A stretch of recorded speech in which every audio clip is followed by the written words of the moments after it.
Just wanted to go ahead and give you a little quick little routine air filter change. Okay, so what we're gonna do is, first of all, you make sure you got the right size, which is usually labeled on your filter cover. All right, one of the main things you want to make sure you do though, everybody should know what this is. This is your power switch. You want to make sure your AC isn't running, AC or furnace not running from the beginning, but it's okay.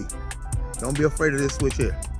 All right, that's the electrical cutout switch for your HVAC unit. It should be one attached to every HVAC unit nearby. So what that does is it cuts the electricity out from the HVAC unit. All right, now we still got active gas, but with no electricity, you should be pretty good without it leaking. All right, without anything leaking out. All right, so the second thing we're gonna do, next thing we're gonna do, just go ahead and take our cover off. Go ahead, make sure everything is good, and get ready to install our filter.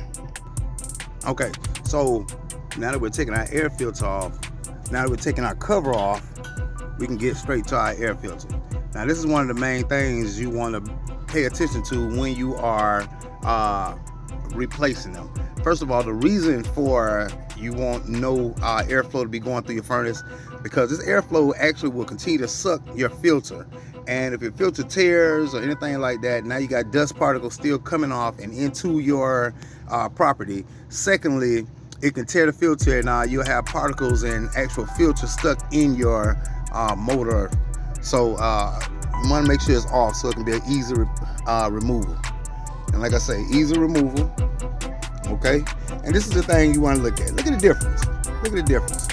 This is our old one, and this is our new one. Okay, you see differences? That is a big difference. And this is how dirty your filter can get if you let it stay over 3 to 4 months. This is just how much is coming through your air and through your property and just floating around your air, floating around in the air. Okay, so just ensure you're definitely checking them and changing them on a regular basis, so you will ensure the minimum amount of dust particles and things like that in there.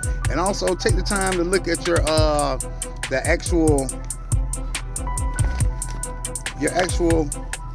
filter. And as you see, it has the best, better, worst. Okay, you have lint, household dust, you have dust mites, mold spores, pollen, okay, even smoke, and this, things that help activate cough and sneeze debris. Okay, you actually got a ledger here. All right, so make sure you know what you got going on and what you're covering. So on your HVAC unit with your filter, and even though it looks like an easy slide in and out, one of the biggest mistakes we can make is, look at that, going in the wrong way. What you want to do is, as it says, go with the airflow. Okay, so the airflow is going towards through your burner, okay, and up through to your different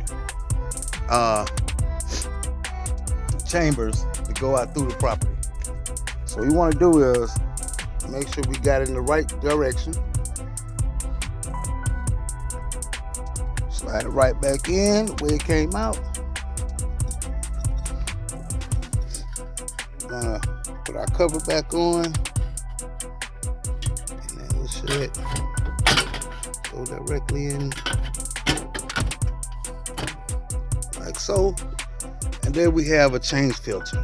Okay, now we should have better air quality, less warnings coming up on our thermostats if we have digital thermostats. And the last thing we can do is cut the power back on. All right, and now our furnace is back operational with a new filter in it.